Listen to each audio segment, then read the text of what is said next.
Here's another project I'm working on. I'm cutting this rebar. It's 1/2-inch rebar, salvaged from a patio about 20 years ago, so it's kind of rusted, but it'll work for our project.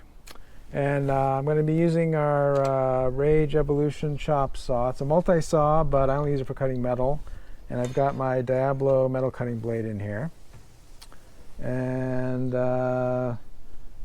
it'll cut pipe, so I think it should be able to cut this 1/2-inch rebar. I'll just go slow, and it should be lots of sparks. It'll be exciting. So we have 16 lengths to cut, 16 inches each. So we're gonna, I'll cut one and then I'll turn on the time lapse.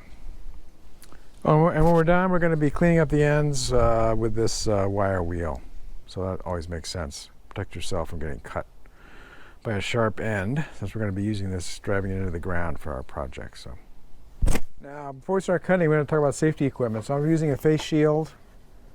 Hot metal can be flying, so you definitely want to use a face shield. I'm using hearing protection. It's going to be noisy, so I like to use that.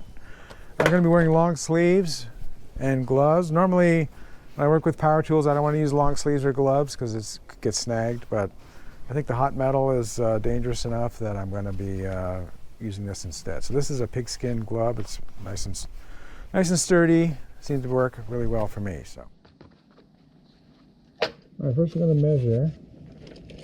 16 inches. Doesn't have to be exact, so I'll just close. And we'll lock the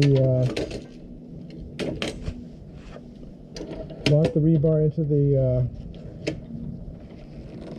saw using this screw vise here, and then we'll try cutting it. See what happens.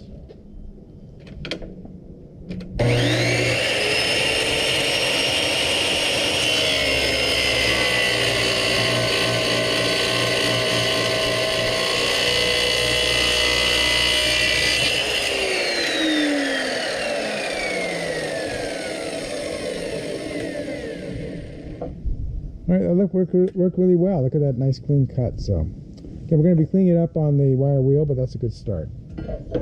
All right, we'll go to the time lapse.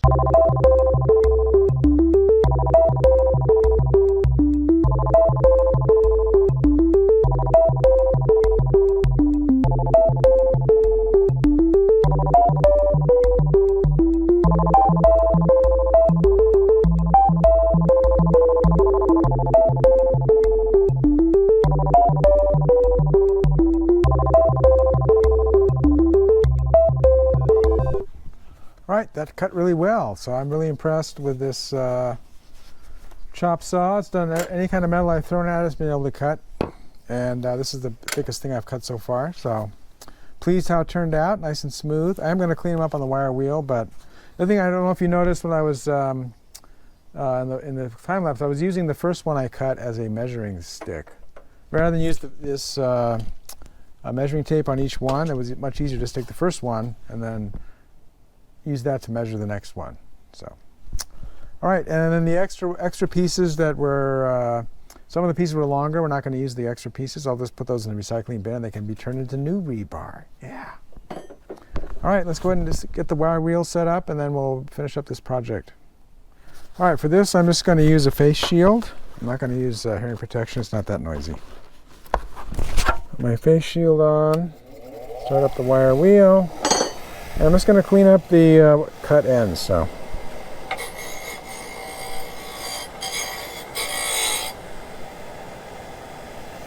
just like that. All right, 16 more to go. I'm not going to bother to do a time lapse. Well, I'll go ahead and do a time lapse of that just for fun.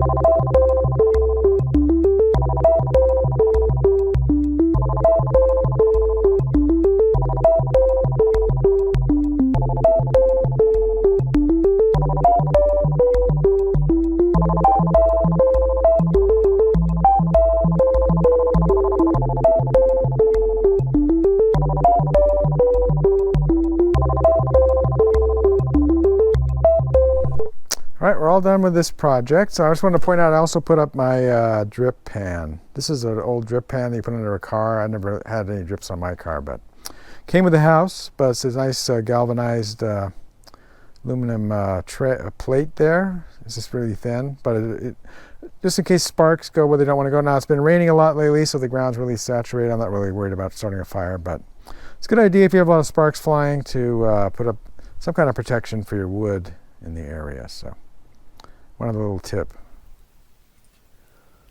If you like this video, please give it a thumbs up. Post a comment if you have any questions or ideas, and I'll try to respond. That's all for now, but more videos are coming, and if you want to see them, please subscribe to my channel and turn on the notification icon if you don't want to miss one.